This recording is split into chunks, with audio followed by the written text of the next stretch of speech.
너 이 새끼 여기서 만날 줄은 꿈에도 몰랐지? 형님, 사실 그게 아니라 다 오해예요.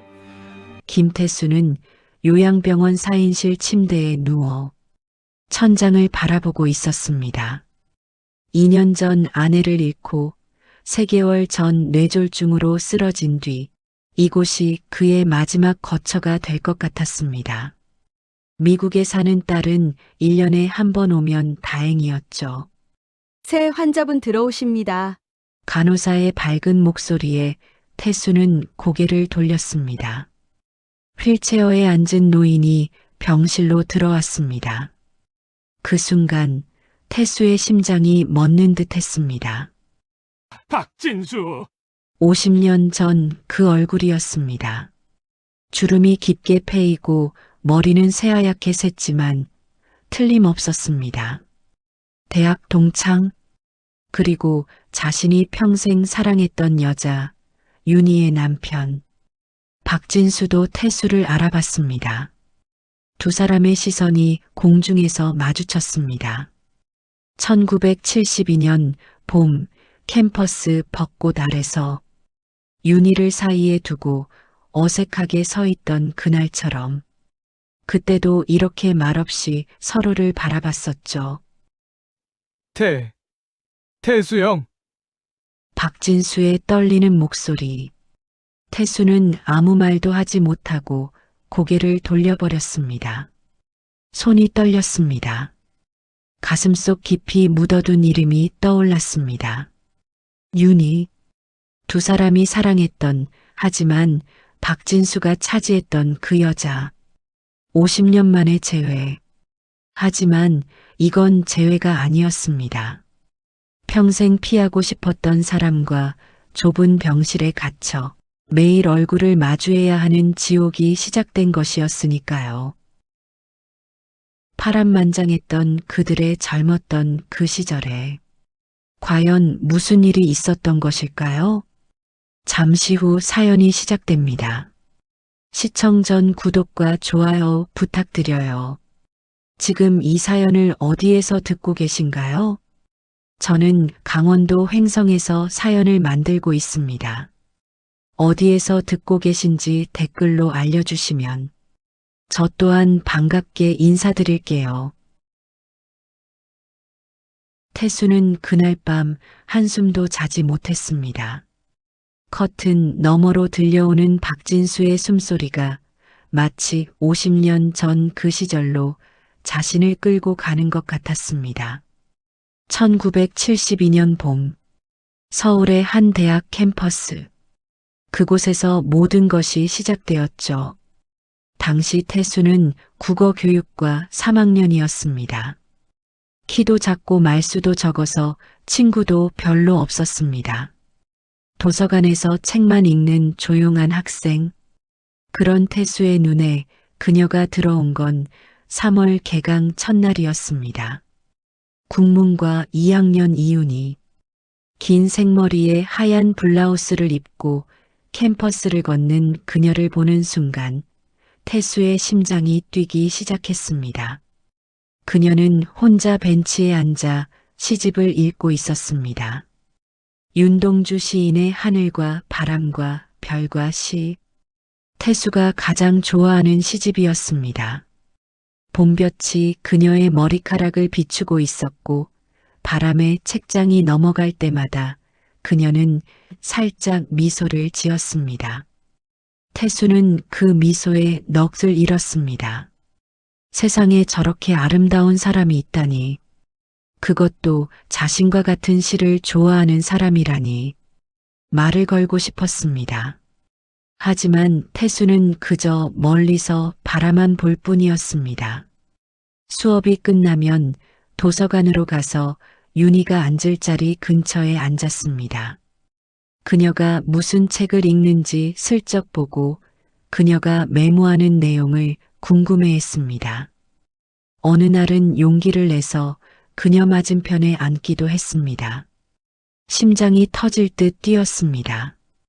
책을 펼쳐 들었지만 한 글자도 들어오지 않았습니다. 그저 윤희의 연필 소리, 책장 넘기는 소리에만 집중했습니다. 1시간이 지나고 2시간이 지났습니다.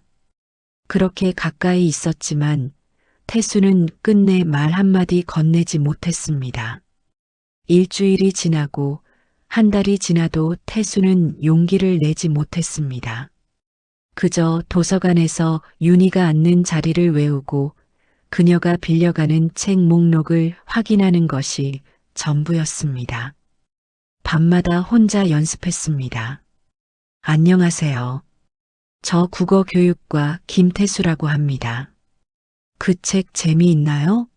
수없이 되뇌었지만 막상 윤희를 마주하면 입이 떨어지지 않았습니다. 그러던 어느 날 박진수가 나타났습니다. 경영학과 4학년이었던 박진수는 학생회 활동을 하는 인기 많은 선배였습니다. 키가 크고 목소리가 우렁찼으며 무엇보다 자신감이 넘쳤습니다. 여학생들 사이에서는 캠퍼스 왕자라는 별명까지 있었죠. 태수와는 모든 면에서 정반대였습니다. 태수가 그림자라면 박진수는 태양 같은 사람이었습니다. 박진수가 윤희에게 관심을 보이기 시작한 건 5월이었습니다. 태수는 도서관에서 그 장면을 목격했습니다. 박진수가 윤희 앞에 앉더니 환하게 웃으며 말을 걸었습니다. 윤희 씨, 저번에 학생회관에서 뵀는데 인사도 못 드렸네요. 저 경영학과 박진수라고 합니다. 윤희는 조금 놀란 듯 책에서 고개를 들었습니다. 그리고 수줍게 웃었습니다. 아, 네. 안녕하세요. 그 짧은 대화였지만 태수는 가슴이 찢어지는 것 같았습니다. 자신이 2달 동안 하지 못한 일을 박진수는 단 1분 만에 해낸 것이었으니까요. 그날부터 박진수는 자주 도서관에 나타났습니다. 윤희와 함께 책을 읽고 캠퍼스를 산책하고 학생 식당에서 밥을 먹었습니다. 태수는 멀리서 그 모습을 지켜볼 수밖에 없었습니다. 질투와 후회가 가슴을 태웠지만 여전히 용기를 내지 못했습니다. 6월의 어느 비 오는 날이었습니다. 태수는 우산도 없이 도서관을 나서다가 처마 밑에서 비를 피하고 있었습니다. 그때 누군가 옆에 섰습니다. 고개를 드니 윤희였습니다. 둘 다 우산이 없었습니다. 잠시 어색한 침묵이 흘렀습니다. 그리고 윤희가 먼저 말을 걸었습니다. 학생회관까지 같이 뛰어갈까요? 이 비는 금방 안 그칠 것 같은데. 태수는 놀라서 고개를 끄덕였습니다. 하나, 둘, 셋. 윤희의 웃음소리와 함께 두 사람은 빗속을 달렸습니다. 학생회관에 도착했을 때 둘 다 흠뻑 젖어 있었습니다. 윤희는 젖은 머리를 쓸어올리며 웃었습니다. 우리 완전히 물에 빠진 생쥐 같네요.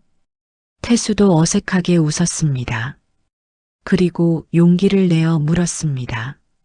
저, 혹시 커피 한 잔 하실래요? 몸 좀 녹이게요. 윤희가 잠시 망설이는 듯 했습니다. 그리고 미안한 표정을 지었습니다. 고마운데요. 오늘은 약속이 있어서요. 진수 선배랑 영화 보기로 했거든요. 다음에 꼭 같이 마셔요.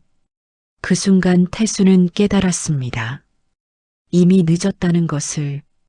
윤희의 마음은 이미 박진수를 향하고 있었습니다. 태수는 억지로 웃으며 말했습니다. 아, 네.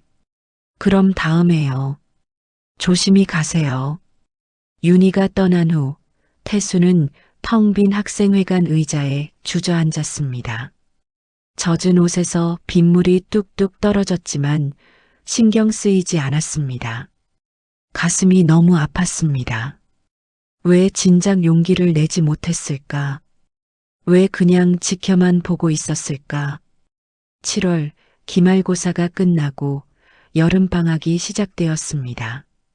캠퍼스에는 박진수와 윤희가 연인이 되었다는 소문이 퍼졌습니다. 태수는 그 소문을 들으면서도 믿고 싶지 않았습니다. 하지만 9월 개강 후 두 사람이 손을 잡고 걷는 모습을 보았을 때 현실을 인정할 수밖에 없었습니다. 태수는 그 후로 윤희를 피하기 시작했습니다. 도서관에도 가지 않고 캠퍼스 산책도 그만뒀습니다. 그저 수업만 듣고 하숙집으로 돌아가는 날들이 이어졌습니다. 첫사랑은 그렇게 끝났습니다. 시작도 하기 전에 1974년 박진수와 윤희는 결혼했습니다. 태수는 청첩장을 받았지만 가지 않았습니다. 핑계를 대고 축의금만 보냈습니다. 그 돈을 봉투에 넣으면서 눈물이 났습니다. 이제 정말 끝이구나. 윤희는 이제 남의 아내가 되는구나. 태수는 그 후 소개팅으로 만난 여성과 결혼했습니다. 사랑은 아니었지만 착한 사람이었습니다. 아내는 태수가 무언가를 가슴에 묻고 산다는 것을 알았지만 묻지 않았습니다. 그렇게 30년을 살았습니다. 그리고 아내가 암으로 세상을 떠났을 때 태수는 뒤늦은 후회를 했습니다. 진심으로 사랑하지 못해 미안하다고. 어둠 속에서 태수는 천장을 바라보며 생각했습니다. 윤희는 지금 어디 있을까? 박진수와 행복하게 살다 갔을까?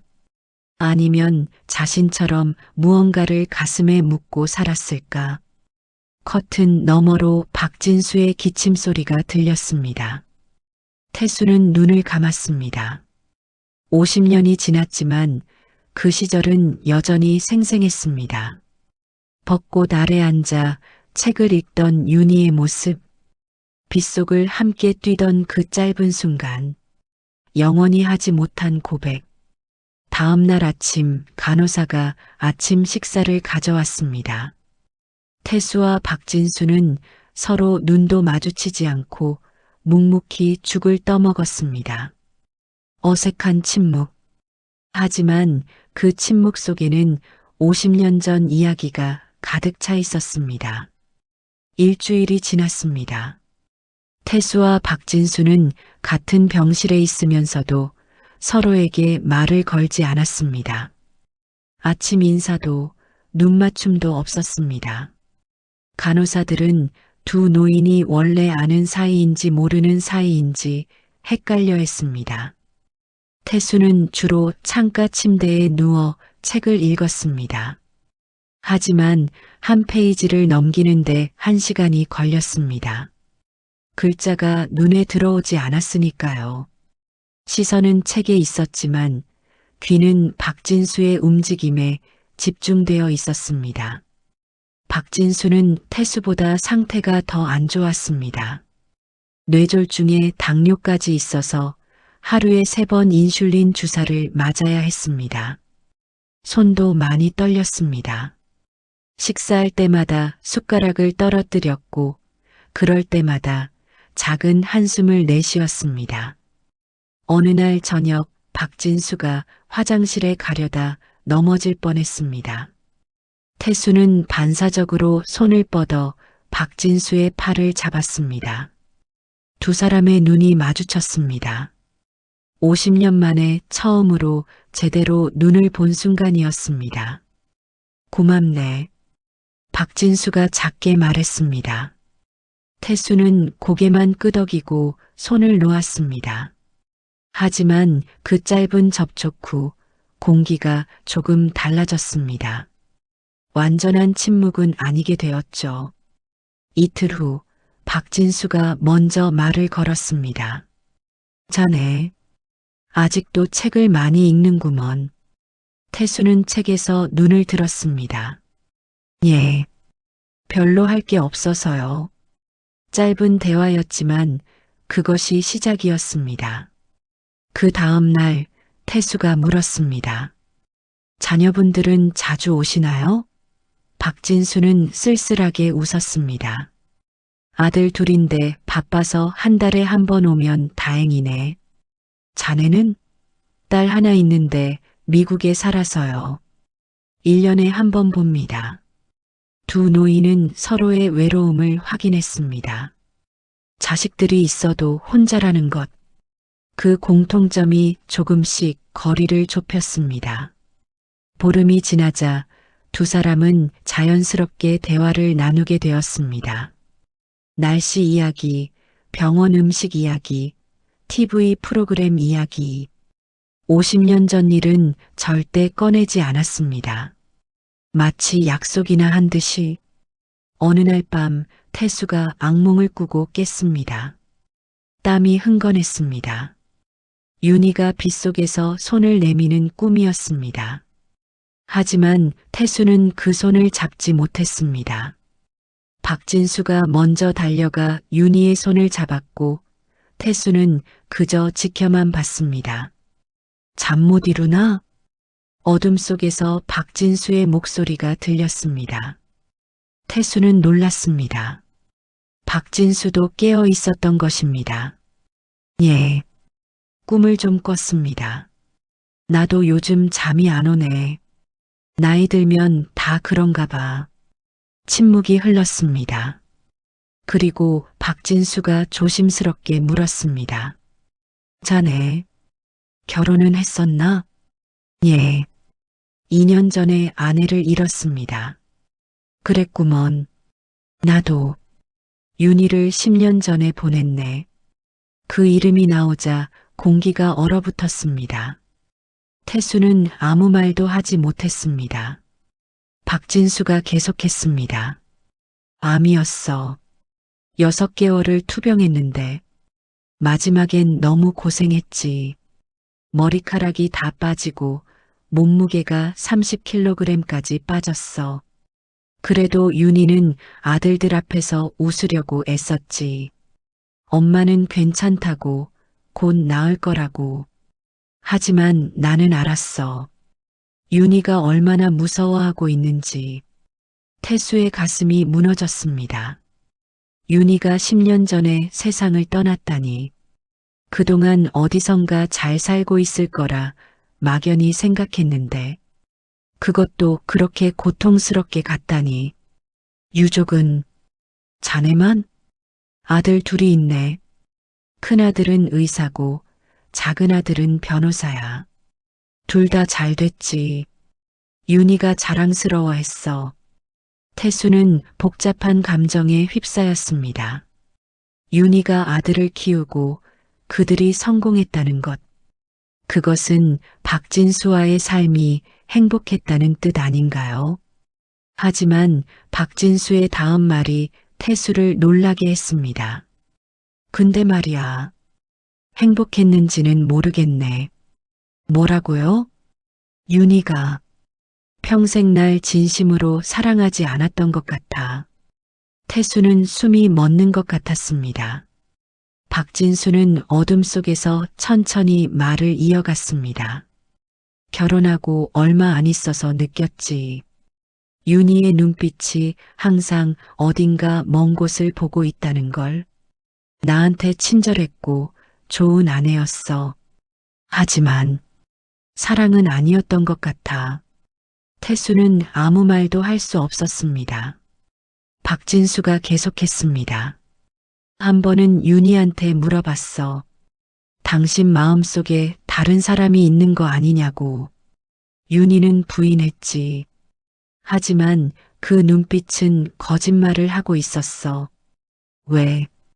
왜 그런 말을 지금 내게 하는 겁니까? 박진수가 한숨을 쉬었습니다. 윤희가 죽기 일주일 전이었네. 정신이 오락가락할 때였어. 갑자기 내 손을 잡고 물어보더군. 태수는 어떻게 지내는지 아냐고. 처음엔 누군지 몰랐지. 그냥 옛날 친구 이름인 줄 알았어. 하지만 윤희 눈빛이 달랐어. 그렇게 간절한 눈빛은 나한테 한 번도 보인 적이 없었거든. 태수의 눈에 눈물이 고였습니다. 윤희가 마지막 순간까지 자신을 생각했다니. 그때 알았지. 윤희가 평생 마음속에 품고 산 사람이 누군지. 박진수의 목소리가 떨렸습니다. 자네도 윤희를 사랑했었지? 태수는 대답할 수 없었습니다. 눈물이 볼을 타고 흘렀습니다. 50년 동안 숨겨온 비밀이 드러나는 순간이었습니다. 답은 듣지 않아도 알겠네. 자네 표정만 봐도. 죄송합니다. 태수가 겨우 말했습니다. 왜 사과를 하나? 사랑은 죄가 아닌데. 하지만 박진수가 쓸쓸하게 웃었습니다. 우리 셋 다 불행했던 거야. 윤희는 자네를 사랑했지만 내게 왔고, 자네는 윤희를 사랑했지만 말하지 못했고, 난 윤희를 사랑했지만 윤희의 마음을 얻지 못했어. 50년 동안 각자 다른 감옥에 갇혀 산 거지. 긴 침묵이 흘렀습니다. 두 노인은 어둠 속에서 각자의 눈물을 흘렸습니다. 50년 만에 터져나온 진실. 너무 늦었지만 이제라도 말할 수 있어서 조금은 후련했습니다. 자네, 윤희한테 고백이라도 했어야 했네. 박진수의 말에 태수는 고개를 저었습니다. 못했습니다. 용기가 없었어요. 나도 미안하네. 내가 너무 서둘렀나 봐. 아닙니다. 제 잘못입니다. 두 사람은 서로를 탓하지 않았습니다. 이제 와서 누구의 잘못을 따지는 게 무슨 의미가 있을까요? 윤희도 젊은 시절도 모두 돌이킬 수 없는 과거였으니까요. 그날 밤 두 노인은 새벽까지 이야기를 나눴습니다. 윤희의 추억들을, 그녀가 좋아했던 시, 즐겨 읽었던 책, 캠퍼스 벤치에 앉아있던 모습, 50년 동안 각자 가슴에 묻어두었던 이야기들이 쏟아져 나왔습니다. 동이 트기 시작했습니다. 두 노인은 지쳐 있었지만 얼굴에는 묘한 평화가 깃들어 있었습니다. 50년 만에 풀린 매듭. 너무 늦었지만 이제라도 서로를 이해하게 된 것이 감사했습니다. 그날 이후 태수와 박진수는 진짜 친구가 되었습니다. 아침에 눈을 뜨면 서로 안부를 묻고 식사 시간에는 병원 음식 투덜거리는 소리를 함께 나눴습니다. 간호사들은 두 노인이 갑자기 친해진 것을 신기해했습니다. 일주일 후 박진수의 큰아들이 병원을 찾아왔습니다. 40대 중반의 의사였습니다. 그는 아버지와 잠깐 이야기를 나누고는 서둘러 떠났습니다. 태수는 박진수의 얼굴에 스치는 외로움을 보았습니다. 아들이 왔다 갔군요. 예. 바빠서 10분도 못 있었네. 뭐, 이해는 해. 의사니까. 박진수가 쓸쓸하게 웃었습니다. 태수는 위로의 말을 건넬까 하다가 그냥 침묵을 지켰습니다.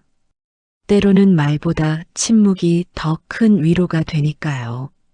그날 저녁 박진수가 침대 옆 서랍에서 낡은 공책을 꺼냈습니다. 표지가 누렇게 바랜 일기장이었습니다. 태수는 그것이 무엇인지 직감적으로 알았습니다. 윤희, 일기장인가요? 박진수가 고개를 끄덕였습니다. 윤희가 죽기 전에 찾아냈지. 서랍 깊숙한 곳에 숨겨져 있었어. 읽고 나서 얼마나 울었는지 모르네. 자네도 봐야 할 것 같아서 가져왔어. 태수의 손이 떨렸습니다. 박진수가 일기장을 건네주었습니다. 낡은 표지를 만지는 순간 태수는 윤희의 손길이 느껴지는 것 같았습니다. 이 공책을 펼치고 글을 쓰고 닫았던 그 손.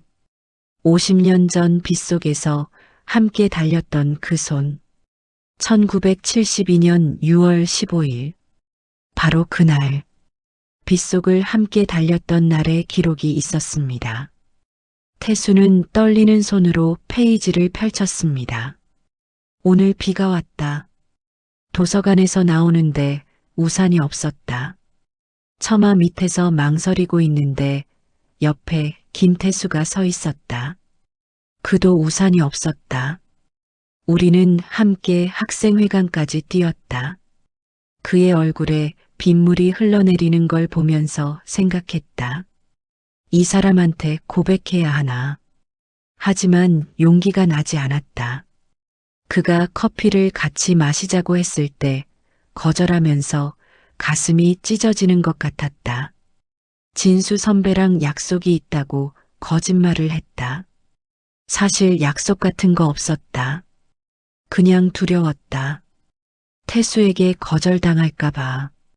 태수는 책을 읽을 수 없었습니다. 눈물이 글자를 가렸으니까요. 윤희가 자신에게 고백하려 했다니. 자신도 고백하려고 했었는데 서로 두려워하다가 그 순간을 놓친 것이었습니다. 더 있게 8월 3일 일기도 있네. 박진수가 조용히 말했습니다. 태수는 그 날짜를 찾았습니다. 진수 선배가 정식으로 사귀자고 했다. 거절할 수가 없었다. 선배는 좋은 사람이다. 적극적이고 밝고 자신감 넘친다. 하지만 내 마음은 다른 곳에 있다.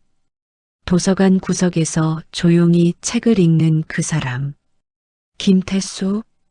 그는 내가 좋아하는 윤동주의 시를 외우고 내가 읽는 책들을 함께 읽는다. 하지만 그는 내게 말도 제대로 못 건다. 나도 그에게 먼저 다가갈 용기가 없다. 이대로 끝나는 건가? 우리의 이야기는 시작도 하기 전에 태수는 일기장을 덮었습니다. 더 이상 읽을 수가 없었습니다. 가슴이 너무 아팠습니다. 윤희도 자신을 사랑했다니. 50년 동안 몰랐던 진실. 박진수가 말했습니다. 1974년 결혼식 날 일기도 있네. 읽어봐. 태수는 떨리는 손으로 페이지를 넘겼습니다. 오늘 결혼식을 올렸다. 하얀 웨딩드레스를 입고 진수와 맹세를 했다. 하지만 식장 한쪽에서 태수를 찾았다. 그는 오지 않았다. 축의금만 보냈다고 한다. 그가 왔다면 나는 어땠을까? 혼란스러웠을까? 아니면 안심했을까? 이제 내 인생은 진수와 함께다. 좋은 남편이 되어줄 것이다. 하지만 내 마음 한구석에는 영원히 태수가 살 것 같다. 미안해, 진수야. 미안해, 태수야. 태수는 소리내어 울었습니다. 74세 노인의 통곡. 박진수도 함께 눈물을 흘렸습니다. 두 남자는 한 여자를 사랑했고 그 여자는 두 남자 사이에서 평생 괴로워했습니다. 한참을 울고 나서야 태수가 물었습니다. 다른 일기는 없습니까? 있네. 2014년 윤희가 아프기 전 마지막 일기. 태수는 그 부분을 찾았습니다. 60세가 되었다. 아들들은 다 컸고 진수는 정년 퇴직했다. 이제 우리 둘만 남았다. 진수는 좋은 남편이었다. 40년 동안 한 번도 화를 내지 않았고 나를 존중해줬다. 하지만 나는 그를 온전히 사랑하지 못했다. 그것이 평생의 죄책감이다. 가끔 생각한다. 태수는 지금 어디서 무얼 하고 있을까? 결혼은 했을까? 행복할까? 만약 50년 전으로 돌아갈 수 있다면 나는 용기를 내서 태수에게 먼저 고백할 것이다. 그리고 우리는 함께 했을 것이다. 하지만 인생은 돌이킬 수 없다. 나는 이제 이 후회를 안고 살다 갈 것이다. 태수는 일기장을 가슴에 안았습니다. 윤희의 마음이 느껴졌습니다. 50년 동안 자신을 생각했다는 것. 그것이 위로가 되면서도 동시에 더 큰 슬픔이 되었습니다. 자네한테 주고 싶네. 박진수가 말했습니다. 이건 박진수 선배님 것 아닙니까? 아니야. 이건 자네 것이야. 윤희가 진짜 사랑한 사람은 자네였으니까.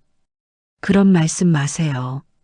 선배님과 평생을 함께하지 않았습니까? 박진수가 고개를 저었습니다. 몸은 함께했지만 마음은 아니었어. 나도 알고 있었네. 하지만 윤희를 놓고 싶지 않았어.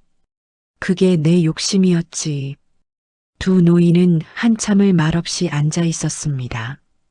일기장은 두 사람 사이 침대 위에 놓여 있었습니다. 윤희의 마음이 담긴 그 책은 50년 만에 두 남자를 이어주는 다리가 되었습니다. 다음 날부터 태수와 박진수는 윤희의 일기를 함께 읽었습니다. 결혼 생활 이야기, 아들들을 키우는 이야기, 그리고 곳곳에 숨어 있는 태수에 대한 그리움. 박진수는 아프지 않았습니다.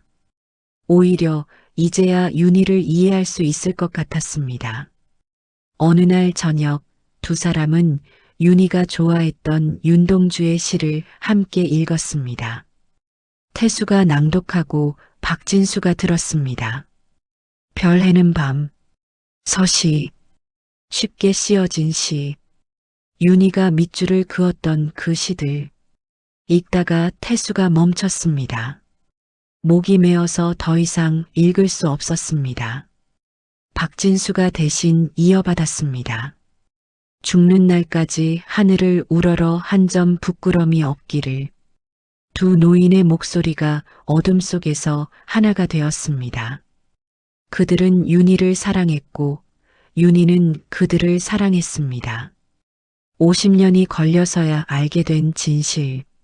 너무 늦었지만 이제라도 알 수 있어서 감사했습니다. 한 달이 흘렀습니다. 태수와 박진수는 매일 윤희의 이야기를 나눴습니다. 두 노인은 서로에게 윤희의 다른 면을 알려줬습니다.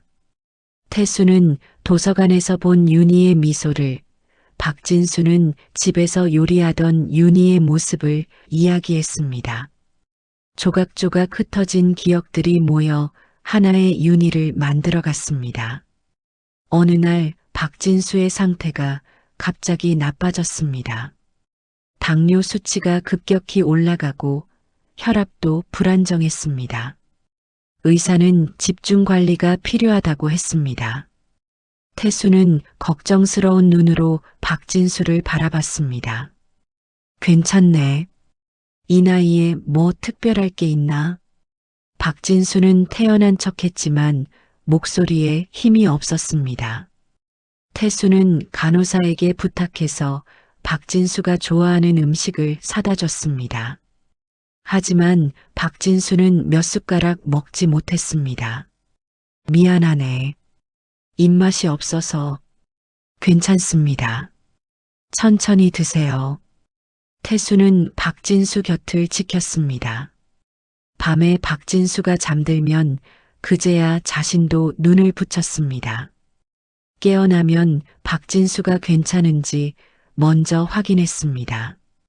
50년 전 연적이 이제는 가장 소중한 친구가 되어 있었습니다. 일주일 후 박진수가 조금 나아졌습니다. 태수는 안도의 한숨을 쉬었습니다. 그날 오후 박진수가 태수를 불렀습니다. 자네, 부탁이 하나 있네. 말씀하세요. 박진수가 서랍에서 낡은 봉투를 꺼냈습니다. 이건 윤희 사진이야. 젊었을 때 사진. 자네도 한 장 가져. 태수는 떨리는 손으로 사진을 받았습니다. 1972년 봄 벤치에 앉아 책을 읽고 있는 윤희였습니다. 긴 생머리, 하얀 블라우스, 그리고 그 미소. 바람에 머리카락이 날리는 순간을 포착한 사진이었습니다.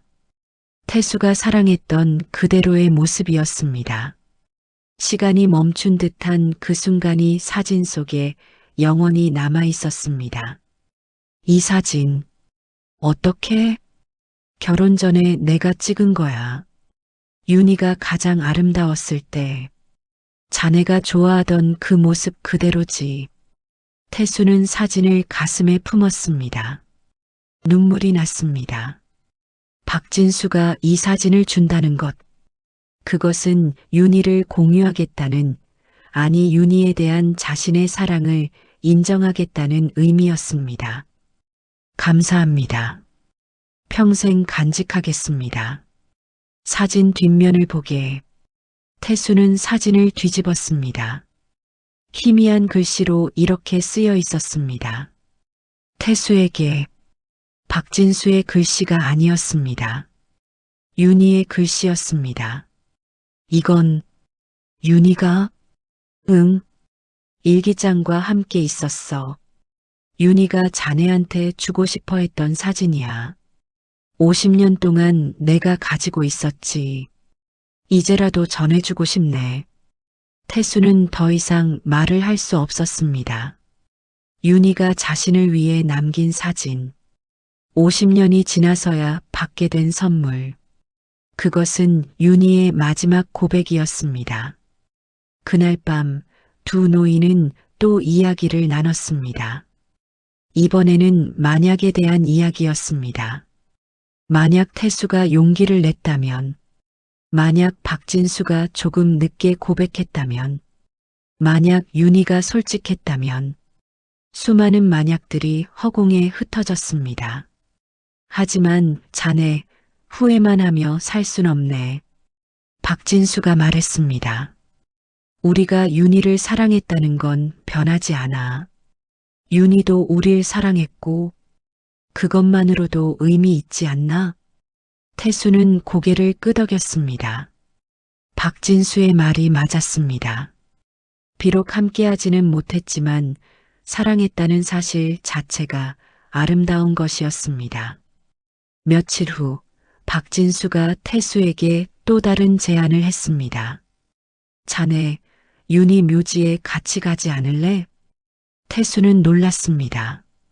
제가 가도 됩니까? 당연하지.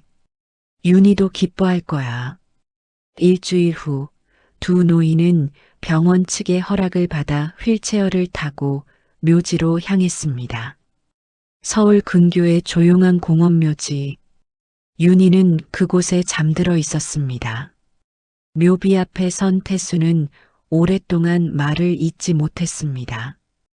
윤희의 이름이 새겨진 그 비석. 1952년 출생, 2015년 사망, 63년의 삶.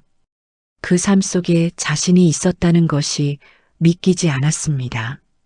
손으로 묘비를 쓰다듬었습니다. 차가운 돌의 감촉. 윤희가 이 아래 누워 있다는 것이 실감나지 않았습니다. 윤희야, 나야. 김태수? 태수의 목소리가 떨렸습니다. 늦어서 미안해. 50년이나 걸렸네. 그동안 잘 지냈어? 나는 자네를 잊지 못하고 살았어. 평생 후회했어. 왜 용기를 내지 못했을까? 왜 말하지 못했을까? 박진수는 조용히 지켜봤습니다. 태수가 계속했습니다. 자네 일기를 읽었어. 나를 사랑했다고. 나도 자네를 사랑했어. 지금도 사랑해. 이제라도 말할 수 있어서 다행이야. 태수는 가져온 윤동주 시집을 묘비 앞에 놓았습니다. 윤희가 좋아했던 그 시집. 태수가 평생 간직했던 책이었습니다. 첫 페이지에는 1972년이라는 연도가 희미하게 적혀 있었습니다. 그해 봄 윤희가 읽던 바로 그 시들이었습니다. 이제 그 책이 윤희에게 돌아가는 것이었습니다. 박진수도 휠체어에서 일어나 묘비 앞에 섰습니다. 손을 짚고 천천히 무릎을 꿇었습니다. 윤희야, 나도 미안해. 자네 마음을 몰라준 것. 아니, 알면서도 모른 척한 것. 자네가 태수를 사랑한다는 걸 알았어. 하지만 놓고 싶지 않았어. 그게 내 욕심이었지. 박진수의 목소리도 떨렸습니다. 이제 태수와 함께 왔어. 우리 셋이 함께 있는 거야. 비록 늦었지만 편히 쉬어, 윤희야. 우린 자네를 잊지 않을 거야. 두 노인은 한참을 묘비 앞에 앉아 있었습니다. 바람이 불어왔습니다. 윤희가 대답하는 것 같았습니다. 괜찮아요. 이제라도 와줘서 고마워요. 두 분 모두 사랑해요. 돌아오는 길, 두 노인은 말이 없었습니다. 하지만 얼굴에는 평화가 깃들어 있었습니다. 50년의 응어리가 풀린 것 같았습니다. 병원으로 돌아온 그날 밤 박진수가 갑자기 기침을 심하게 했습니다. 혈압이 급격히 떨어졌습니다. 간호사들이 달려왔고 의사가 응급 처치를 했습니다. 태수는 침대에서 일어나 박진수를 바라봤습니다. 박진수 선배님, 태수가 소리쳤습니다. 박진수는 희미하게 눈을 떴습니다. 그리고 태수를 보며 미소 지었습니다. 괜찮네. 윤희 만나러 가는 것뿐이야. 박진수가 작게 말했습니다. 그의 손이 태수를 향해 뻗어졌습니다. 태수는 그 손을 꼭 잡았습니다. 아직 가시면 안 됩니다. 자네, 고마웠네. 덕분에 윤희를 제대로 보낼 수 있었어. 박진수는 중환자실로 옮겨졌습니다. 태수는 병실에 혼자 남았습니다. 빈 침대를 바라보며 태수는 눈물을 흘렸습니다. 이제 막 친구가 된 사람을 벌써 잃어야 하는 걸까요? 박진수는 사흘 동안 중환자실에 있었습니다. 태수는 매일 중환자실 앞 복도에서 기다렸습니다. 딱딱한 플라스틱 의자에 앉아 시간을 보냈습니다. 간호사들이 왜 거기 계시냐고 물으면 그냥 친구를 기다린다고 대답했습니다. 50년 만에 만난 친구, 그리고 곧 잃게 될 친구. 의사는 상태가 좋지 않다고 했습니다. 심장이 약해지고 있고 신장 기능도 떨어지고 있다고 했습니다. 시간이 얼마 남지 않았다는 말이었습니다. 박진수의 아들들이 병원에 도착했습니다. 큰아들은 의사였고 작은아들은 변호사였습니다. 두 사람 모두 바쁜 와중에 급히 달려온 모습이었습니다. 정장 차림에 넥타이가 비뚤어져 있었습니다. 태수는 복도 구석에 앉아 그들을 바라봤습니다. 박진수와 윤희의 아들들, 두 사람의 사랑의 결실. 큰아들이 태수에게 다가왔습니다. 아버지 룸메이트시죠? 인사드립니다. 예, 김태수입니다. 박진수 선배님과 같은 방을 쓰고 있었습니다. 아버지가 많이 의지하셨다고 들었습니다. 감사합니다. 태수는 고개를 저었습니다.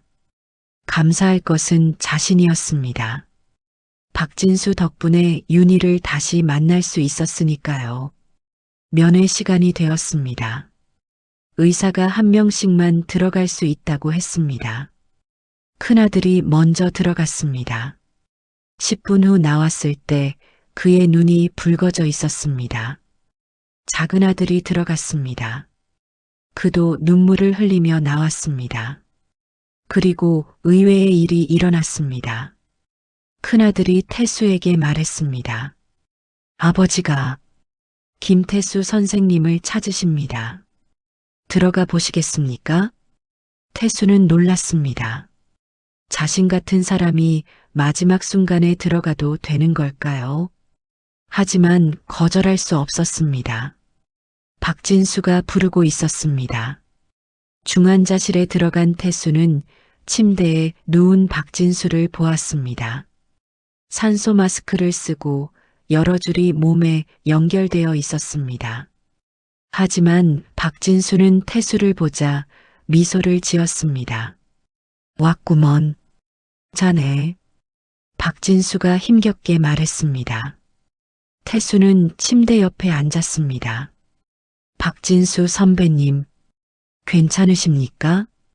괜찮네. 이제 곧 윤희 만나러 가니까. 박진수가 산소 마스크를 잠깐 벗었습니다. 의사가 말렸지만 박진수는 고집을 부렸습니다. 자네한테 할 말이 있어. 말씀하세요. 박진수가 태수의 손을 잡았습니다. 차갑고 떨리는 손이었습니다. 윤희 일기장, 마지막 페이지. 아직 못 읽었지? 태수는 고개를 끄덕였습니다. 일기장을 다 읽지 못했습니다. 너무 슬퍼서 중간에 멈췄었습니다. 읽어봐. 꼭 윤희가 자네한테 남긴 말이야. 박진수의 목소리가 점점 작아졌습니다. 그리고 자네, 부탁이야. 무엇이든 말씀하세요. 나 죽으면 윤희 옆에 묻히게 돼. 그때 자네도 와줘. 우리 셋이 다시 만나는 거야. 태수의 눈에서 눈물이 흘렀습니다. 약속합니다. 꼭 가겠습니다. 박진수가 만족스럽게 웃었습니다. 고맙네. 자네 만나서 정말 좋았어. 50년 전엔 자네가 미웠는데 이제는 내 가장 친한 친구야. 저도 선배님을 만나서 감사했습니다. 두 노인은 한참을 손을 맞잡고 있었습니다. 간호사가 들어와 면회 시간이 끝났다고 했습니다. 태수는 천천히 일어났습니다. 박진수 선배님, 다시 뵙겠습니다. 그래, 또 보세. 반드시. 태수는 중환자실을 나왔습니다. 복도에서 박진수의 아들들이 기다리고 있었습니다. 큰아들이 물었습니다. 어떠셨습니까? 평안해 보이셨습니다. 그날 밤 태수는 병실로 돌아와 윤희의 일기장을 꺼냈습니다. 박진수가 말한 마지막 페이지, 떨리는 손으로 펼쳤습니다. 페이지가 찢어질까봐 조심스럽게 넘겼습니다. 윤희의 글씨가 흐릿했습니다. 아팠던 그때 펜을 쥐는 것도 힘들었을 것입니다. 2015년 5월 10일, 윤희가 세상을 떠나기 일주일 전 날짜였습니다. 오늘 꿈을 꾸었다. 1972년 그 비 오는 날, 태수와 함께 빗속을 달리는 꿈. 꿈속에서 나는 태수의 손을 잡았다. 학생회관에 도착했을 때 나는 용기를 냈다. 태수야, 나 너를 좋아해. 오래전부터 좋아했어. 꿈속의 태수는 놀란 얼굴로 나를 보더니 웃었다. 나도 자네를 좋아해. 평생 좋아했어. 꿈에서 깨어나 울었다. 왜 그때 용기를 내지 못했을까? 왜 거짓말을 했을까? 진수는 좋은 남편이었다. 하지만 내 마음 깊은 곳에는 언제나 태수가 있었다. 미안해, 진수야. 미안해, 태수야. 만약 내가 죽은 후에 이 일기를 누가 읽는다면 그것이 진수든 태수든 부디 알아주길. 나는 두 사람을 모두 사랑했다. 진수에게는 감사를, 태수에게는 미안함을 남긴다. 그리고 두 사람이 언젠가 만나서 나에 대해 이야기를 나눌 수 있다면 그것이 내 마지막 소원이다. 태수야, 혹시 내가 이 글을 읽게 된다면 늦었지만 말하고 싶어. 나도 너를 사랑했어. 1972년 그 봄부터 지금 이 순간까지 미안해, 그리고 고마워. 내가 나를 사랑해준 것만으로도 내 인생은 의미가 있었어. 태수는 일기장을 닫았습니다. 눈물이 멈추지 않았습니다. 윤희의 마지막 말. 그것은 고백이자 작별 인사였습니다. 태수는 일기장을 가슴에 안았습니다. 다음 날 새벽 병원에서 전화가 왔습니다. 박진수가 세상을 떠났다고 했습니다. 태수는 급히 옷을 입고 중환자실로 달려갔습니다. 왼쪽 다리가 불편했지만 최대한 빨리 움직였습니다. 박진수는 평화로운 얼굴로 누워 있었습니다. 마치 잠든 것처럼. 고통스러운 표정은 없었습니다. 태수는 박진수의 손을 잡았습니다. 이미 차가워진 손이었습니다. 잘 가세요, 선배님. 윤희를 만나면 제 안부 전해주세요. 곧 저도 가겠습니다. 큰아들이 태수에게 다가왔습니다. 선생님, 아버지 장례식에 꼭 참석해 주십시오. 아버지의 유언이었습니다. 태수는 고개를 끄덕였습니다. 그리고 마지막으로 박진수를 보았습니다. 50년 전 연적, 그리고 인생의 마지막 순간에 만난 가장 소중한 친구. 이제 그는 윤희 곁으로 갔습니다. 태수는 병실로 돌아왔습니다. 빈 침대를 바라보며 생각했습니다. 이제 자신도 얼마 남지 않았을 것입니다. 그리고 그때가 오면 윤희와 박진수를 다시 만날 수 있을 것입니다. 세 사람이 함께, 이번에는 오해도 후회도 없이. 박진수의 장례식은 3일장으로 치러졌습니다. 서울의 한 대형 병원 장례식장이었습니다. 태수는 휠체어를 타고 조문을 갔습니다. 딸이 미국에서 급히 나라와 함께 했습니다. 48세가 된 딸은 아버지의 손을 꼭 잡아주었습니다. 영정사진 속 박진수는 웃고 있었습니다.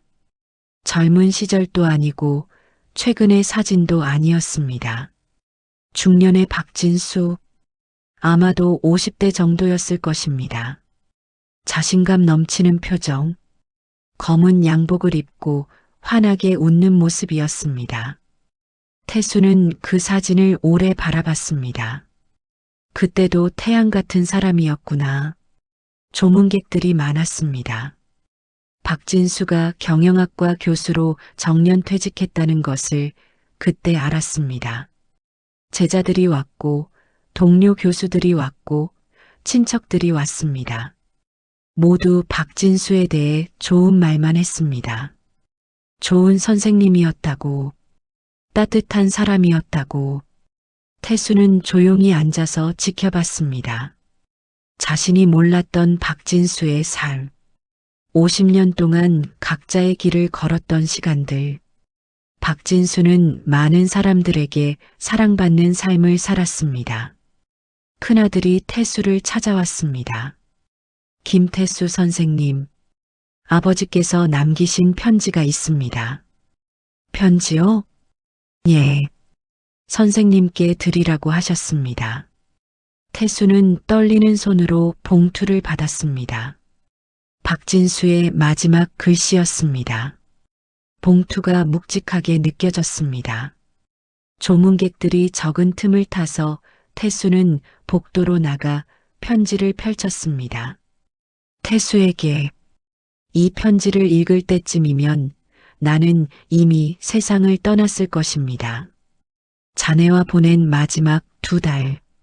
그것은 내 인생에서 가장 소중한 시간이었습니다. 50년 전 우리는 한 여자를 사이에 두고 연적이었습니다. 나는 자네를 미워했습니다. 윤희의 마음이 자네에게 있다는 것을 알았기 때문입니다. 하지만 동시에 두려웠습니다. 윤희를 잃을까봐. 그래서 더 집착했습니다. 결혼 생활 내내 나는 행복한 척 했습니다. 윤희도 그랬습니다. 우리는 서로에게 좋은 배우자가 되려고 노력했습니다. 하지만 진심은 아니었습니다. 윤희의 마음은 언제나 자네에게 있었고 나는 그것을 알면서도 외면했습니다. 자네를 만나고 나서야 깨달았습니다. 우리 셋 모두 피해자였다는 것을. 사랑은 죄가 아닌데 우리는 평생 죄책감을 안고 살았습니다. 용기를 내지 못한 자네, 성급했던 나, 솔직하지 못했던 윤희. 모두의 잘못이고 동시에 누구의 잘못도 아닙니다. 자네와 함께 윤희의 묘지에 간 날. 그날이 내 인생에서 가장 평화로운 날이었습니다. 비로소 세 사람이 함께할 수 있었으니까요. 오해와 후회를 내려놓을 수 있었으니까요. 태수, 부탁이 있습니다. 나를 용서해 주세요. 50년 전 자네의 사랑을 방해한 것을. 그리고 부탁합니다. 자네도 자신을 용서하세요. 용기를 내지 못한 것을. 우리는 모두 최선을 다해 살았습니다. 단지 서툴렀을 뿐입니다. 나는 윤희 옆에 묻힙니다. 하지만 자네도 우리와 함께 있습니다. 마음속에. 우리 셋은 이제 진짜 친구입니다. 50년이 걸렸지만 마침내 이해하고 용서했으니까요.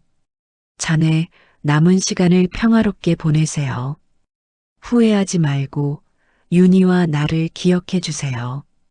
그리고 언젠가 우리가 다시 만날 때 함께 웃을 수 있기를 바랍니다. 고맙습니다, 친구요. 박진수. 태수는 편지를 접었습니다. 눈물이 흘렀습니다. 박진수의 마지막 말. 그것은 용서이자 축복이었습니다. 장례식 마지막 날, 박진수는 윤희가 묻힌 공원묘지로 향했습니다. 태수도 따라갔습니다. 윤희의 묘비 바로 옆에 박진수의 자리가 마련되어 있었습니다. 두 사람은 이제 영원히 함께였습니다. 하관식이 끝나고 사람들이 하나둘 떠났습니다. 태수는 휠체어에 앉아 두 묘비를 바라봤습니다. 윤희와 박진수, 서로 사랑했지만 진심으로는 연결되지 못했던 두 사람. 이제는 나란히 누워 있었습니다. 태수는 두 묘비 앞에 꽃을 놓았습니다. 그리고 조용히 말했습니다. 윤희, 박진수 선배님, 이제 편히 쉬세요. 저도 곧 가겠습니다. 딸이 태수의 어깨에 손을 얹었습니다. 아빠 가요. 추워요. 잠깐만. 조금만 더 있자. 태수는 묘비를 바라보며 생각했습니다. 자신의 자리는 어디일까요? 아내 옆에 묻힐 것입니다. 그것이 맞는 일이었습니다.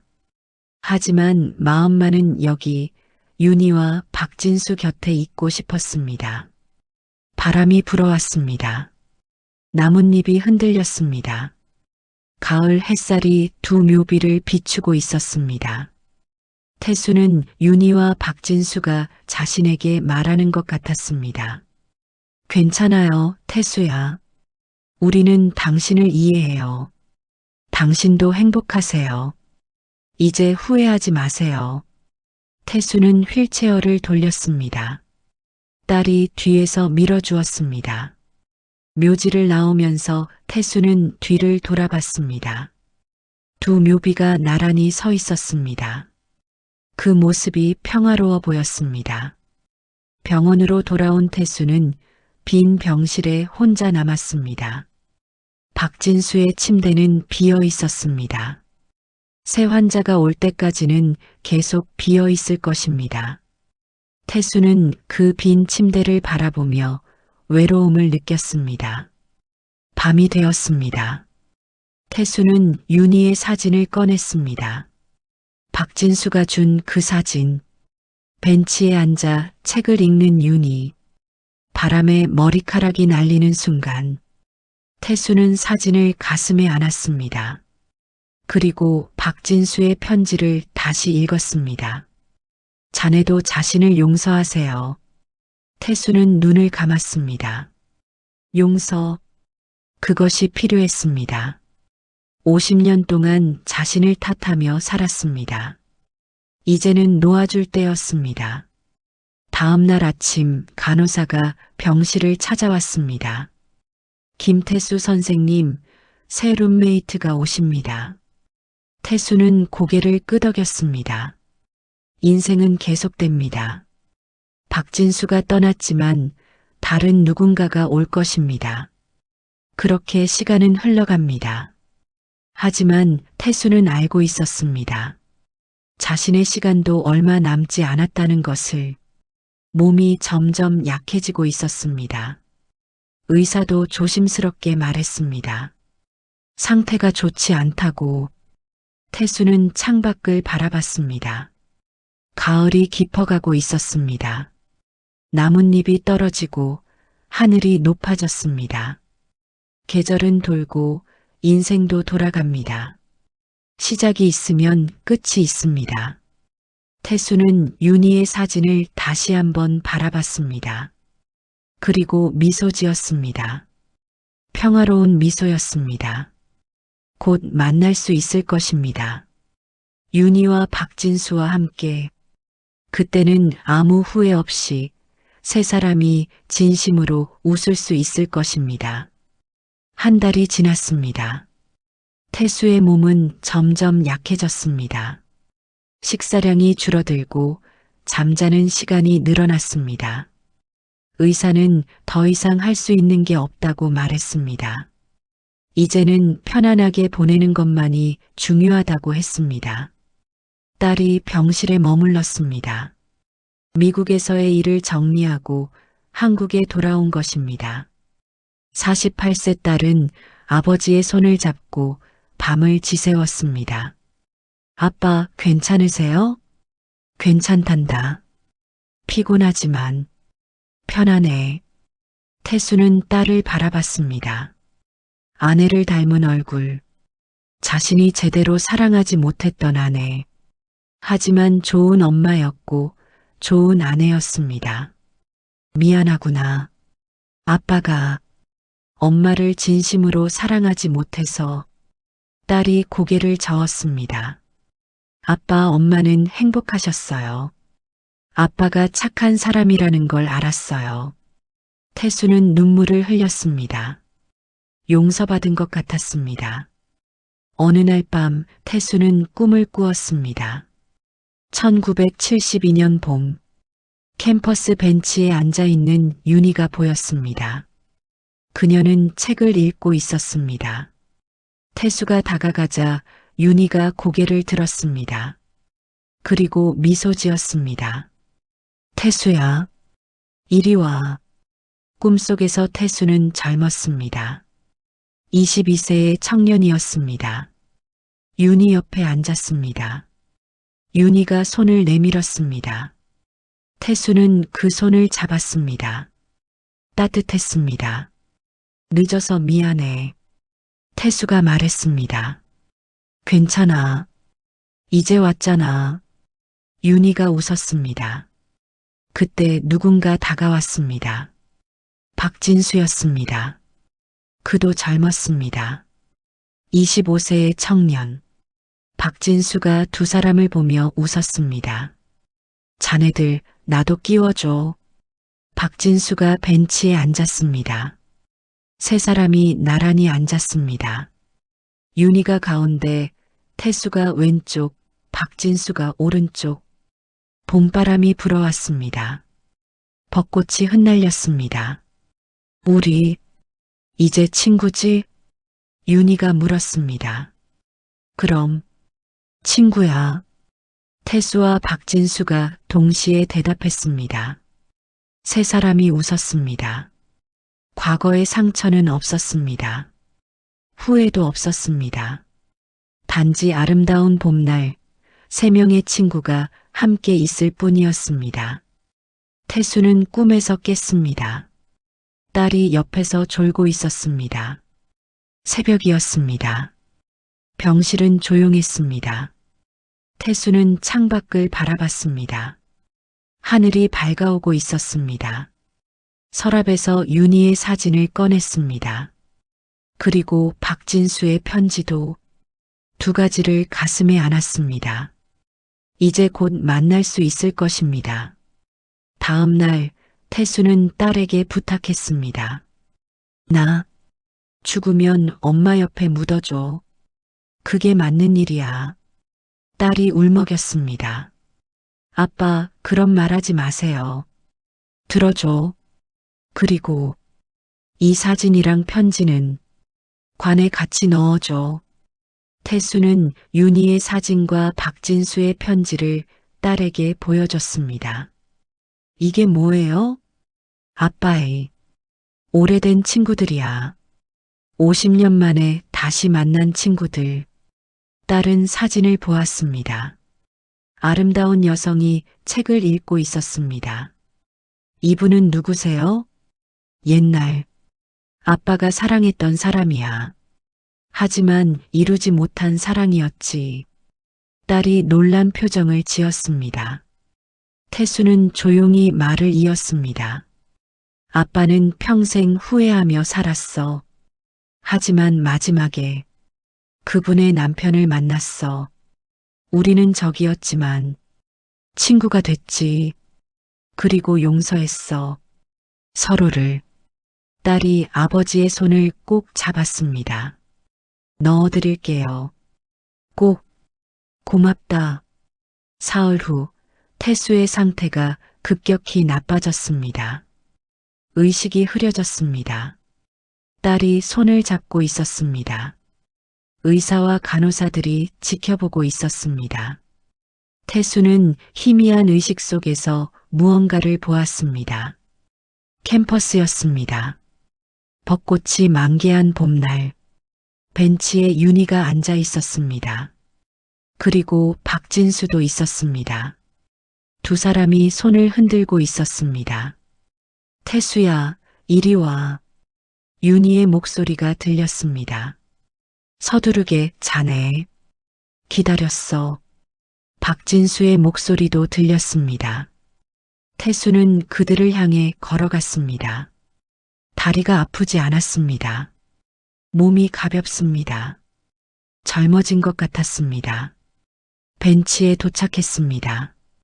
윤희가 일어나 태수를 안았습니다. 보고 싶었어? 나도. 정말 보고 싶었어? 박진수가 태수의 어깨를 두드렸습니다. 잘 왔네, 친구. 이제 우리 셋이 함께야. 3사람은 벤치에 앉았습니다. 하늘은 파랗고 바람은 따뜻했습니다. 벚꽃이 흩날렸습니다. 어디선가 윤동주의 시가 들려오는 것 같았습니다. 죽는 날까지 하늘을 우러러 한 점 부끄럼이 없기를. 태수는 미소 지었습니다. 이제 부끄러울 것이 없었습니다. 후회할 것도 없었습니다. 50년이 걸렸지만 마침내 3사람이 함께였습니다. 윤희가 태수의 손을 잡았습니다. 박진수가 윤희의 손을 잡았습니다. 3사람의 손이 이어졌습니다. 과거의 상처는 모두 치유되었습니다. 이제 영원히 함께야. 윤희가 말했습니다. 영원히. 태수와 박진수가 대답했습니다. 병실에서 의료기기의 소리가 길게 울렸습니다. 평평한 선이 모니터에 그려졌습니다. 의사가 시간을 확인했습니다.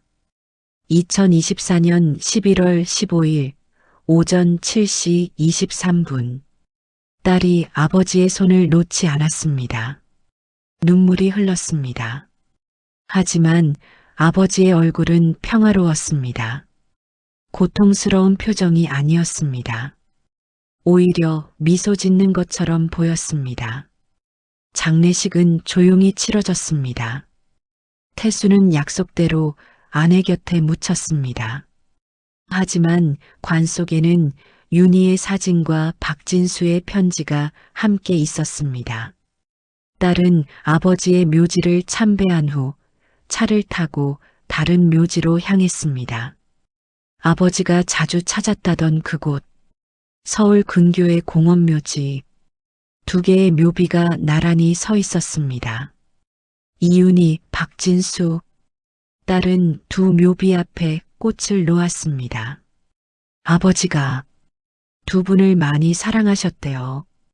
이제 편히 쉬세요. 셋이서 바람이 불어왔습니다. 나뭇잎이 흔들렸습니다. 어디선가 새가 지저귀는 소리가 들렸습니다. 딸은 묘지를 나오면서 뒤돌아봤습니다. 그 순간 착각인지 모르지만 무언가를 본 것 같았습니다. 2 묘비 사이에 희미한 빛, 마치 3 사람이 함께 있는 것 같은 느낌. 딸은 미소 지었습니다. 아버지가 행복하기를 바랐습니다. 50년을 기다린 사랑, 이제는 이루어졌을 것입니다. 하늘은 맑았습니다. 구름 한 점 없이 파란 하늘. 그 하늘 아래 3 사람의 이야기는 끝이 났습니다. 아니, 끝이 아니라 새로운 시작이었습니다. 이번에는 후회도 오해도 없는 진짜 시작.